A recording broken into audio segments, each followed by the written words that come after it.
Гуляя по барахолке, я наткнулся на пару советских артефактов. В итоге решил сделать лофтовый светильник, который продают по 35 тысяч рублей. Мы же сделаем его меньше, чем за 3000. Люблю я прогуляться по барахолке и прикупить какое-нибудь старое советское добро. Сегодня нам попался интересный экземпляр, это старая деревянная тренога. Или штатив, куплена она была за 800 рублей. А соединить ее я собираюсь вот с таким вот старым прожектором. В свое время я купил его за 600 рублей, а потом очень долго не мог понять зачем. Но теперь наконец пазл сложился, и я планирую в итоге получить крутой лофтовый светильник. Любая реставрация начинается с разборки. Правда, многие реставрации на этом и заканчиваются. Лично у меня так сгнила машина. Но раз этот ролик вышел, значит все окей. Вообще, разбирая старые советские вещи, я не перестаю удивляться. Да чего там удивляться, я просто офигеваю, как же все было сделано. Вы посмотрите на этот отражатель, сделан настоящим стеклянным зеркалом. Пуклым зеркалом, Карл. Лично я не представляю современное изделие с таким элементом. С каким-нибудь пластиком, обтянутым фольгой, сколько угодно. Но я очень сомневаюсь, что через 20 лет пластиковые отражатели будут выглядеть так, как наше 50-летнее зеркало. Ну а теперь пора переходить к обзору штатива. Его мы также разбираем максимально, насколько это возможно.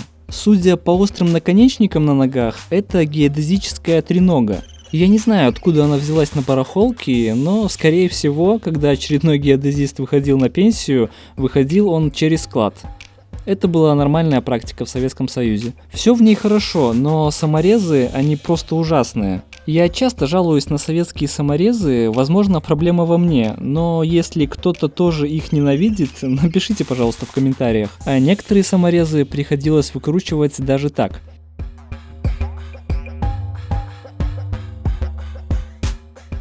После того, как все разобрано, готовим все части к покраске. Убрав вековой слой грязи и старый лак, стало понятно, что штатив сделан из массива первоклассного бука. В целом бук отличный материал, но текстура у него очень скучная. После полной шлифовки на ребрах остаются вот такие вот дефекты. Они легко убираются таким вот способом.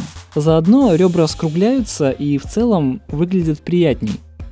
Дерево в отличном состоянии, но надо понимать, что это был рабочий инструмент, а не предмет интерьера, поэтому его не доводили до идеала еще на заводе, так что займемся этим сейчас.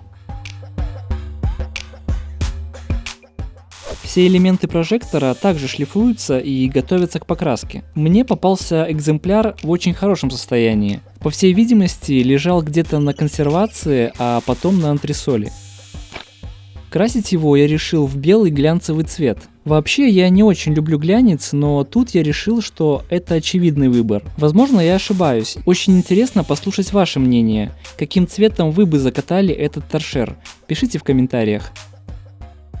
Для того, чтобы хоть как-то подчеркнуть не самую богатую текстуру бука, я решил тонировать его темной морилкой, а потом покрыть все тем же глянцевым лаком. Ну а на следующий день, когда уже все высохло, занимаемся сборкой. Сказать по правде, это мой самый любимый процесс, когда уже все красивое и складывается воедино. В итоге я докупил декоративный провод, цоколь и лампочку.